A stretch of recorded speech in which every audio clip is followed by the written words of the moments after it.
الصلاة والسلام عليك يا رسول الله.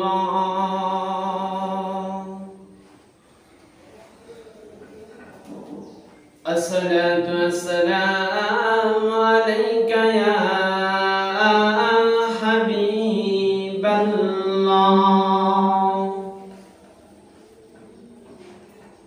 الصلاة والسلام عليك سيدي يا شافي المذنبين. الصلاة والسلام عليك سيدي يا رحمة للعالمين.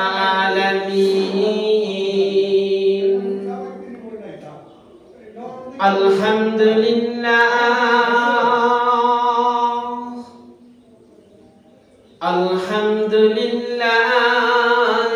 رب العالمين،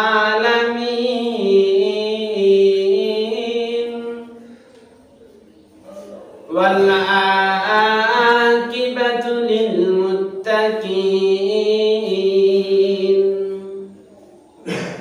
والصلاة والسلام عليك سيدنا من كان نبيا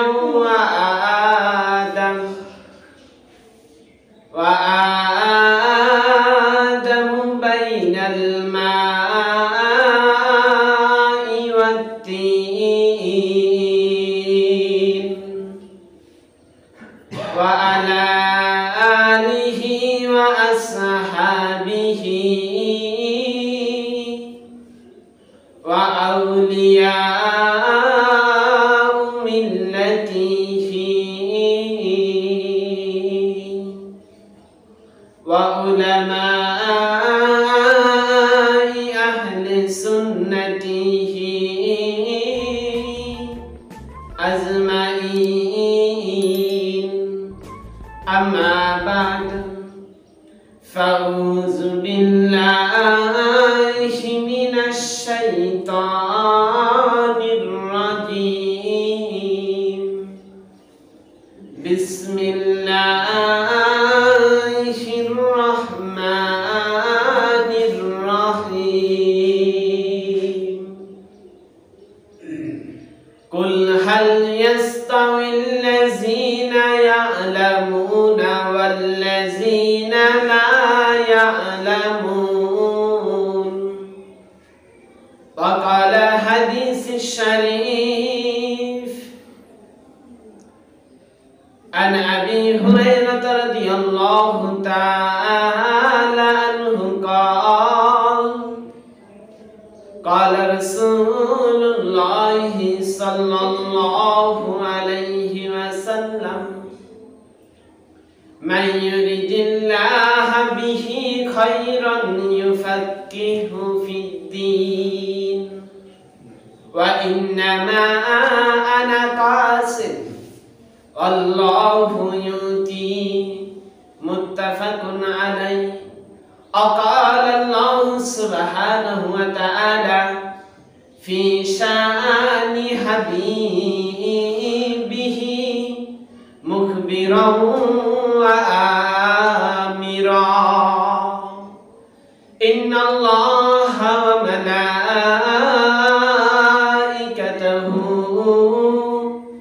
يصلون على النبي يا أيها الذين آمنوا صلوا عليه وسلموا تسليما. اللهم صل على سيدنا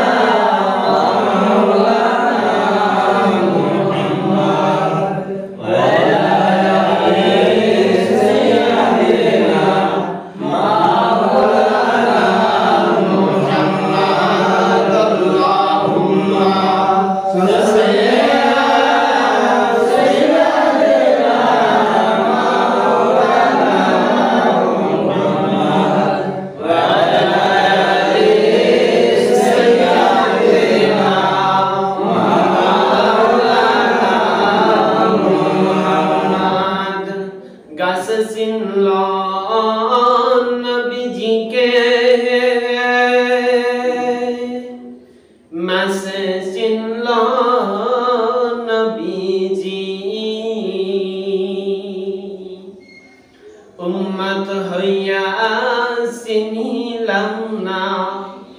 দুঃখ রইল মনেতে আল্লাহুম্মা সাল্লি আলা সাইয়্যিদিনা মুহাম্মাদ ওয়া আলি সাইয়্যিদিনা মাওলানা মুহাম্মদ। আরবের বুকে মক্কার পারে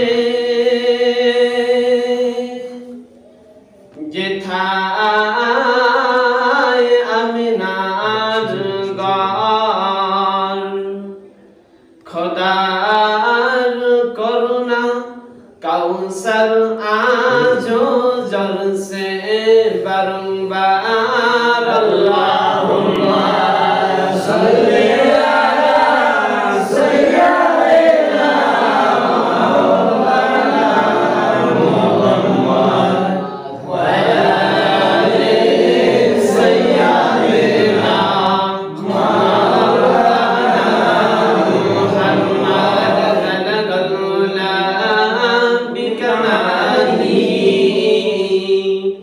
কাশাফাত তুজা বিজামালিহি হাসনাত জামিউ খিসালিহি সাল্লু আলাইহি ওয়া আলিহি আকবাদুনা মাজরুহাতুন সাইফি হিজরিল মুস্তাফা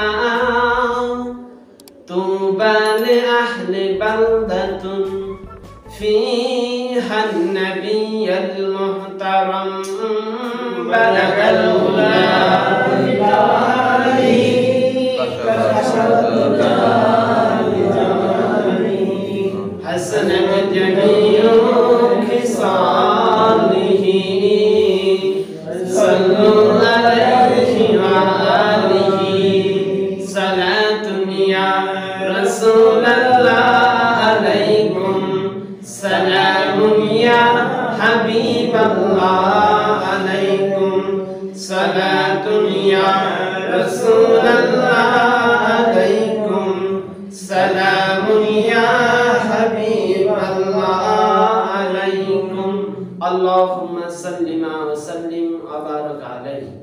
معزز محترم সম্মানিত আতর মসজিদের মুসল্লিয়ান কিরাম, যুবক ভাইরা, কলিজার টুকরা আমার ছোট ছোট সোনামণিরা, পদ্মার আলোয় আলোচনা শ্রবণরত সম্মানিতা মা ও বোনেরা, সকলের প্রতি আমার আন্তরিক সালাম।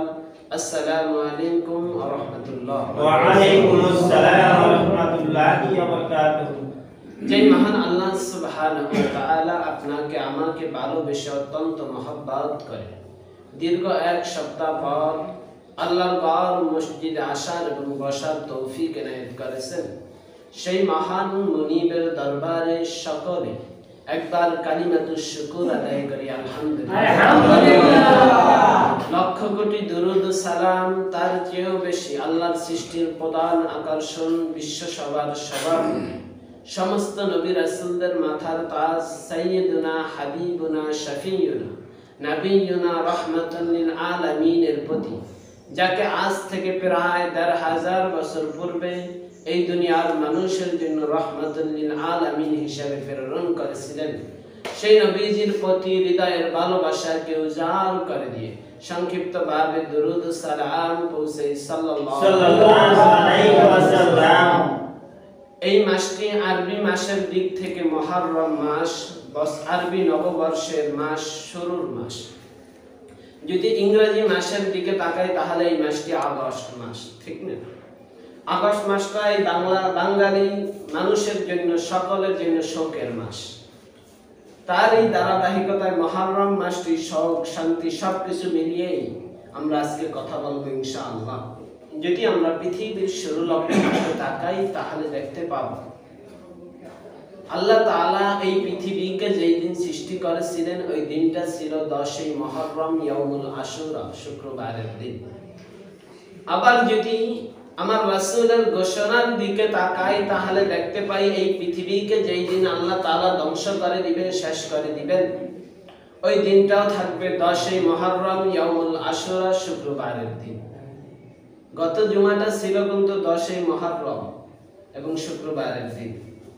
আমার মাওলা যদি চাইতেন তাহলে ওই দিনটা কিন্তু আপনাদের মাঝ থেকে, পৃথিবীর থেকে কিয়ামত ঘটিয়ে এই পৃথিবীকে ধ্বংস করে দিতে পারতেন।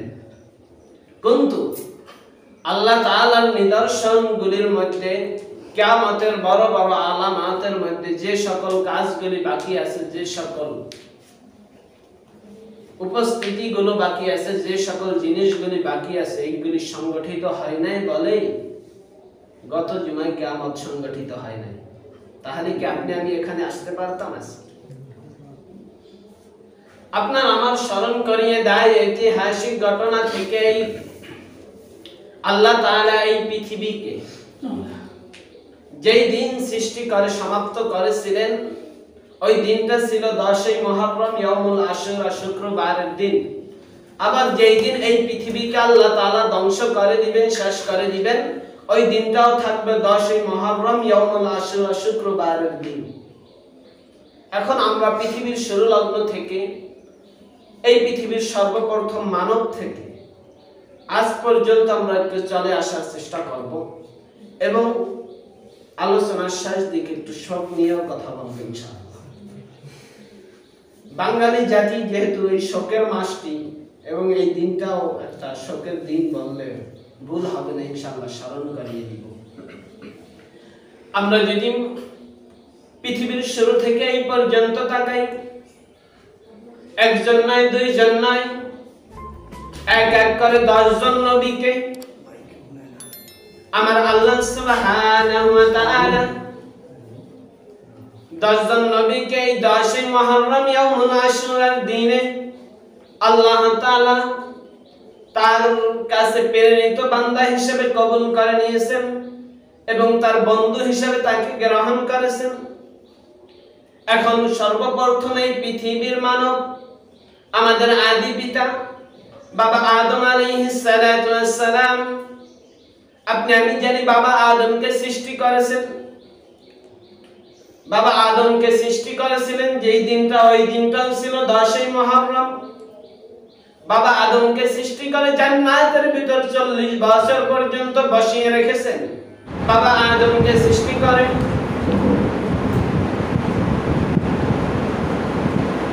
বাবা আদমকে যেই দিন সৃষ্টি করেছিলেন, ওই দিনটা ছিল 10ই মুহররম ইয়াউমুল আশুরা শুক্রবারের দিন। সৃষ্টি করে জান্নাতের ভিতর 40 বছর পর্যন্ত বসে রয়েছে, কোনো কথা বলে না। আমার মাওলা শুধু আদম আলাইহিস সালাতু ওয়াস সালামের দিকে 40 বছর পর্যন্ত তাকিয়ে রয়েছে। দেখে আদমকে আমি ভালোবেসে তৈরি করেছি, আদম সন্তান মাটির মানুষ তৈরি করেছি, সে কি বলে এটা শুনব। 40 বছর পরে আল্লাহ তাআলা তাকে জিজ্ঞাসা করলো, হে আদম তুমি কথা বলো না কেন? বলছে, মাওলা তুমি আমাকে সবকিছু দিয়েছো, দাঁড়ানোর ক্ষমতা দিয়েছো, কথা বলার ক্ষমতা দিয়েছো, সবকিছু দিয়েছো, কিন্তু কথা বলার, চলাফেরা করার অনুমতি তো দাও নাই, তাহলে আমি কথা বলবো কিভাবে? আপনি আমি চিন্তা করতে পারি, আপনি আমার ভিতর আজকে একটা ধারণা আছে যে মিস্টার ইবলিস শয়তান, সে আদমকে সিজদা করার না করার কারণে সে শয়তান হয়ে গেছে। না, এই ধারণাটা শয়তান আদমকে সিজদা না করার কারণে সে শয়তান হয় না। মুআল্লিমুল মালায়েকা, সে ফেরেশতাদের ওস্তাদ থেকে যে শয়তানে পরিণত হয়েছে, এখানে দুইটা কাহিনী রয়েছে। সকল ফেরেশতারা আদম আলাইহিস সালাতু ওয়াস সালামের সামনে মাথা নত করে দিয়েছে, কিন্তু মুআল্লিমুল মালায়েকা যে শয়তান, যে ইবলিস, যাকে ফেরেশতাদের ওস্তাদ, তাকে জিজ্ঞাসা করা হলো, এই আমার ফেরেশতা তুমি কেন আদমকে সিজদা করো না? সে বলল, আমি 60 লক্ষ বছর পর্যন্ত যে আপনার ইবাদত করেছি, এইটা কি মানুষকে আদম মাটির তৈরিকে সিজদা করার জন্য, তার সামনে মাথা নত করার জন্য?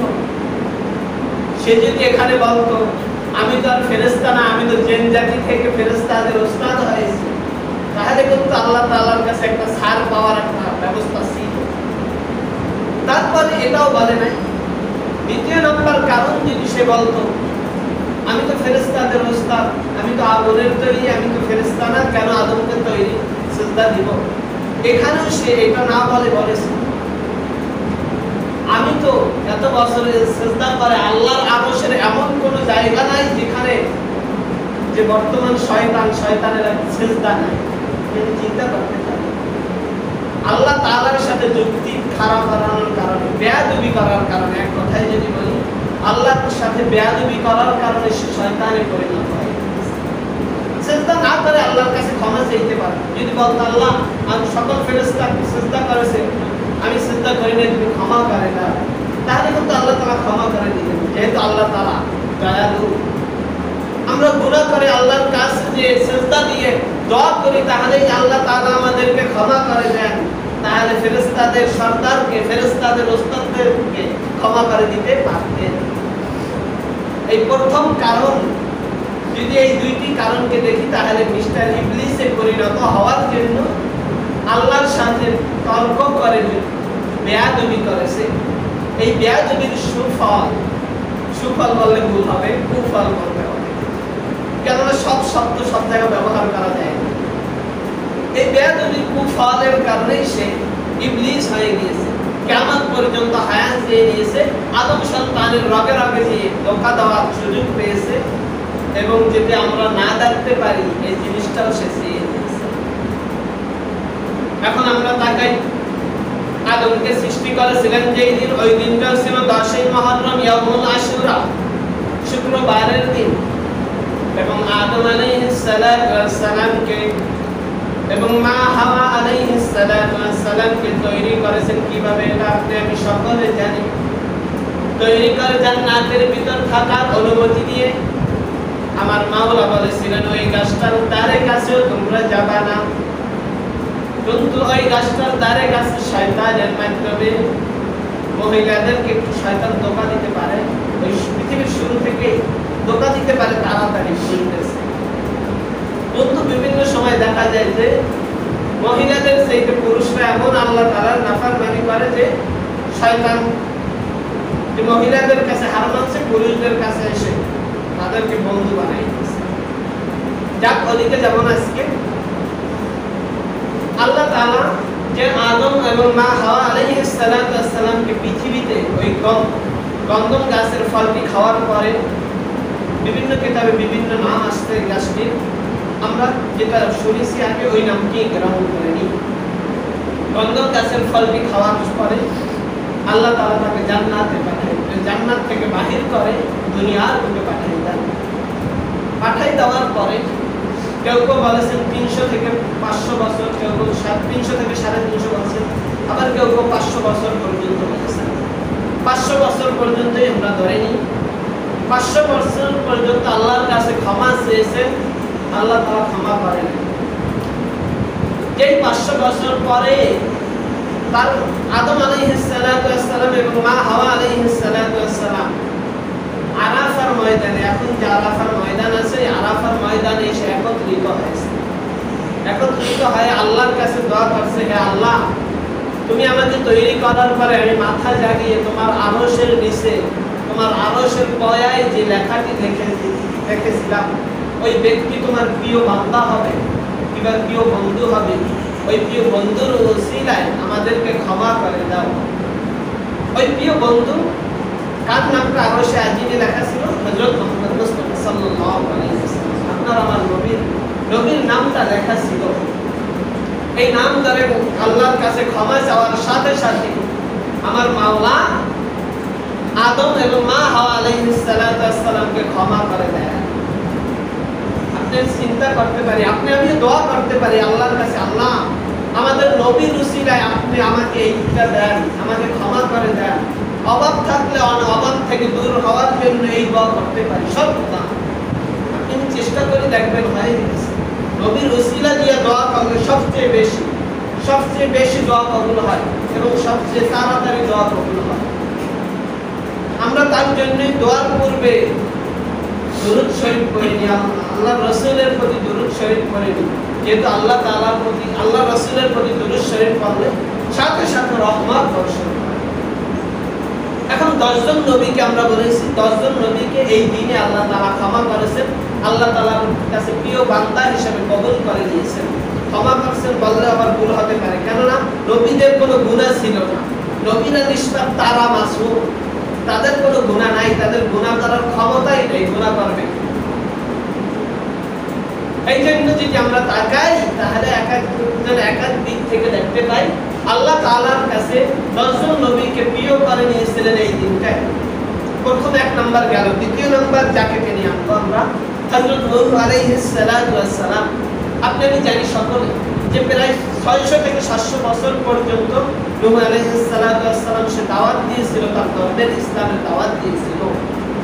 তার কাছে এসে 70 জন থেকে 90 জনের মতো তার উম্মত সংগঠিত হয়েছিল, তার কাছে এসে তার ধর্ম গ্রহণ করেছিল।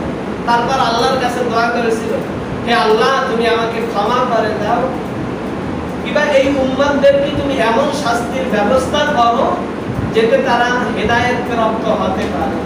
এরপরে আপনি আমি জানি যে 70 থেকে 80 হাত পর্যন্ত কিংবা কেউ কেউ মেঘ পর্যন্ত বলেছেন পানি দিয়ে এমন বন্যার ব্যবস্থা করে দিয়েছেন যে বন্যায় সকল মানুষ তার যত উম্মত ধর্ম গ্রহণ করে নাই সকলকে ওই পানি দিয়ে ওই বন্যা দিয়ে শেষ করে দিয়েছিলেন।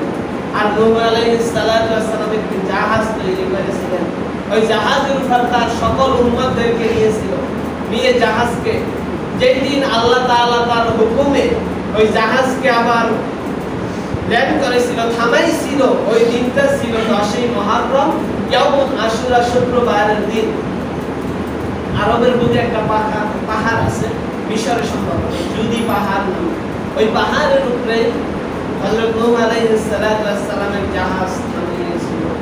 এখন যদি তৃতীয় নম্বরে আমরা ইতিহাসের দিকে লক্ষ্য করি তাহলে দেখতে পাই হযরত ইদ্রিস আলাইহিস সালাতু ওয়াস সালামকে নিয়ে কথা বলি আগে। হযরত ইদ্রিস আলাইহিস সালাতু ওয়াস সালামকে আল্লাহ তাআলা যেই দিন তার উচ্চ মর্যাদায় সমাসীন করেছিলেন ওই দিনটাও ছিল 10ই মুহররম, ইয়াউমুল আশুরা, শুক্রবারের দিন।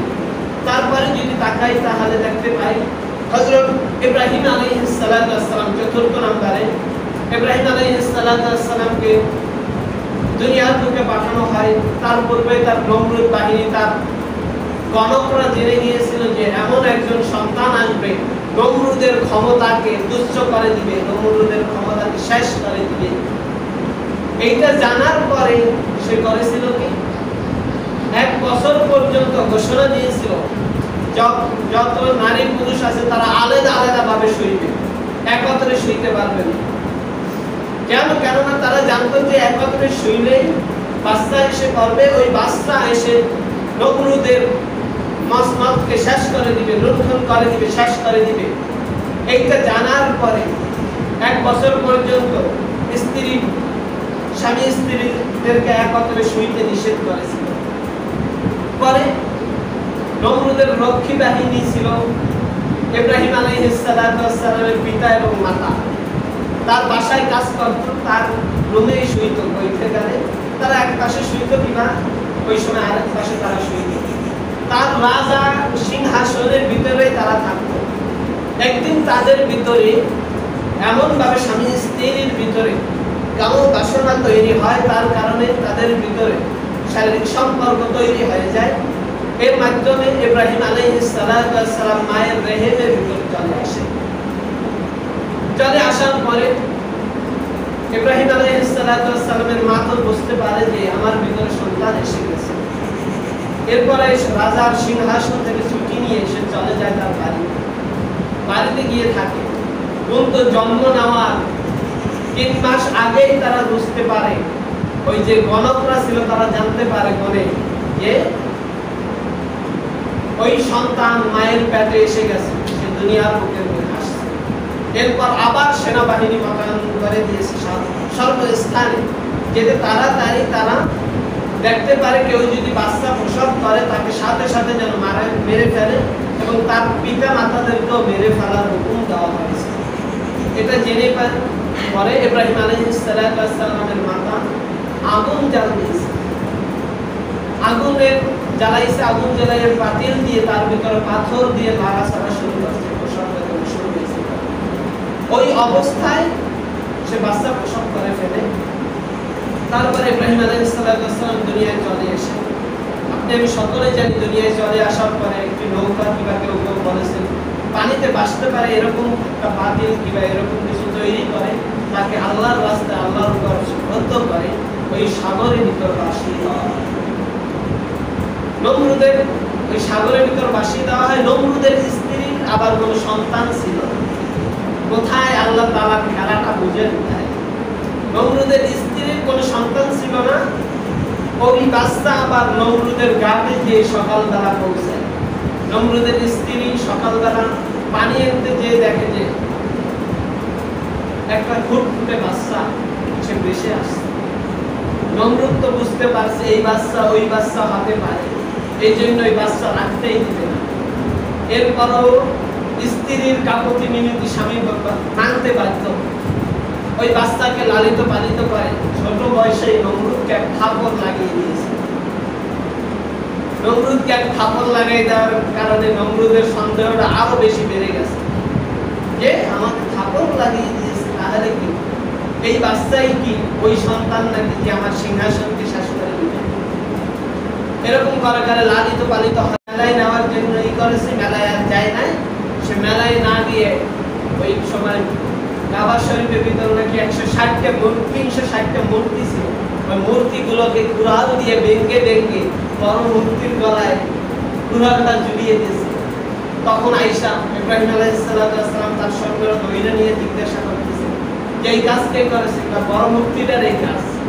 এইভাবে ও হাঁটতে পারে না, চলতে পারে না, নাকের ডগায় মাছি বসে, পায়খানা করলেও ওই মাছি তাড়াইতে পারে না, তাহলে ও করলো কিভাবে?